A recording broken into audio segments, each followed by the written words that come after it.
墨西哥有丰富的历史文化，拥有原来的阿兹特克、玛雅和后来的西班牙、意大利、法国相互融合之后，形成了多样化的食物。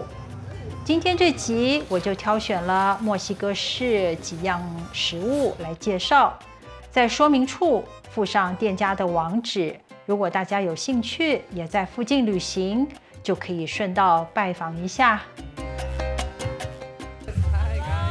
在市集里碰到帅哥 Max， 还有美女 Elaine， 非常热情，跟我们解说他们正在制作西班牙海鲜炖饭，还有协助我们整个拍摄过程。从没看过这么大的锅子，3到4个厨师轮番上阵，整个制作过程需要大约3个小时。中间放一些海鲜的过程，王太跑到别的地方串门子，所以没拍到。看来放了虾、花枝和一些贝类。锅子太大，得充分的拌炒，所有的食材才能受热均匀。又加了鸡肉丁、猪肉丁和一开始炒香的火腿肠。制作的时间大约从9点半开始，整个制作完成的时间大约是下午12点半，刚好可以迎接客人。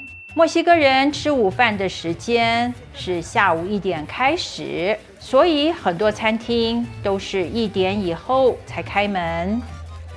现在上门的客人只能吃一些点心或者喝一个饮料。市场里人来人往，路过这边，大都会停下脚步，拿出手机拍一下这个盛况，把米倒进锅里。他们告诉我，这些米是买来就已经是洗过的米，而且是长米。把米和所有的材料混拌均匀，接下来倒进泡了番红花的高汤。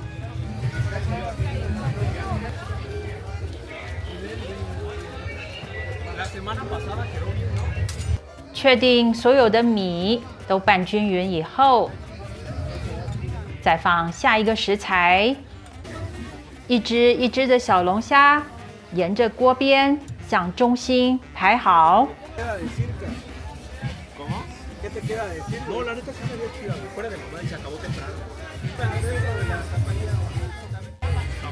盖上耐高温的塑胶布当锅盖，湿毛巾卷成长条，在锅边压住塑胶布，防止热气跑掉，这样生米才能煮成熟饭。接下来大约是45分钟的等待。Max 告诉我，他是一个大学生，主修企管行销，脖子上还有一个中文字“爱”的刺青。我不好意思对着他的脖子拍。他很喜欢亚洲的文化，希望以后可以到世界各地走走。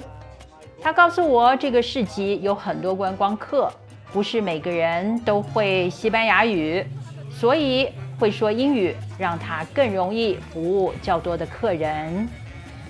平常他们有自己的店，只有在周末的时候才在市集里做生意。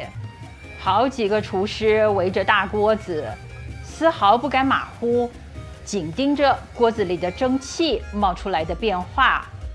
根据他们的经验，这时候就可以掀锅盖了。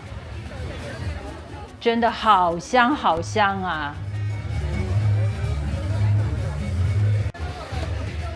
接着撒上熟的青豆仁，排上一条条烤过的红甜椒，才大功告成，可以开卖了。大份的是1公斤，约台币650元；中的750克，要台币485元。小份的是500克，台币325元。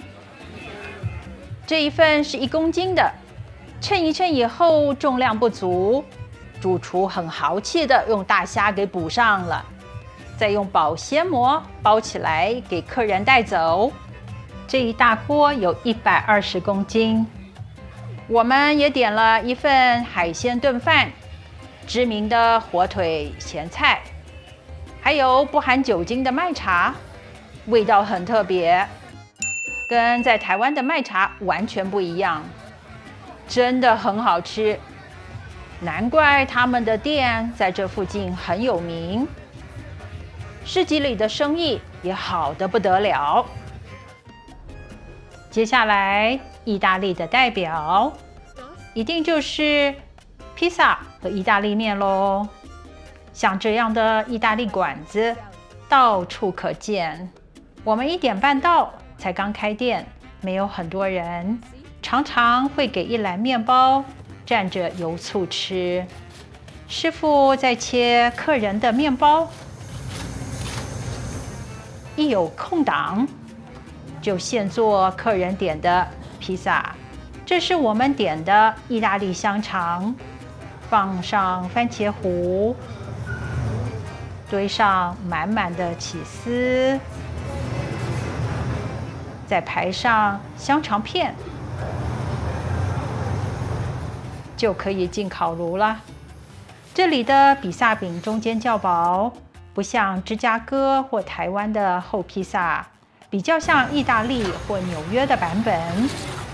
12寸，约350块台币。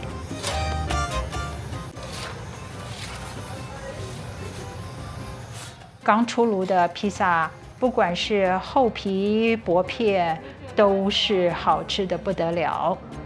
Thank you so much. Thank you.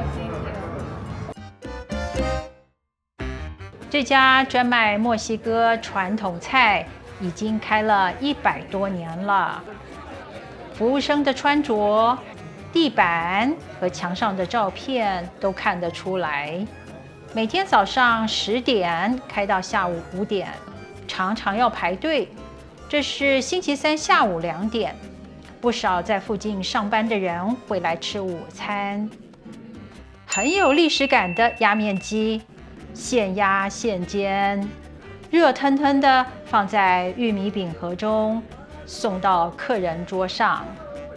影片中隐约听到的歌声，是有些街头艺人会到生意好的餐馆去弹唱，看看能不能得到餐馆里客人的小费。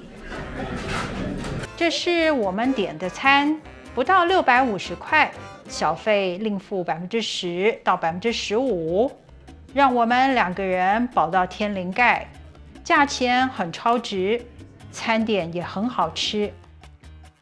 这是在墨西哥市有很多分店的面包房，也是历史悠久，1975年就开到现在。包面包的方法很特别，卷完以后用纸袋装起来带走。大多是甜口的面包，丹麦酥的系列很多，每个品项约台币20块到40块。店的角落是咖啡吧，还有几张桌子，买了面包点杯咖啡就可以在店里享用。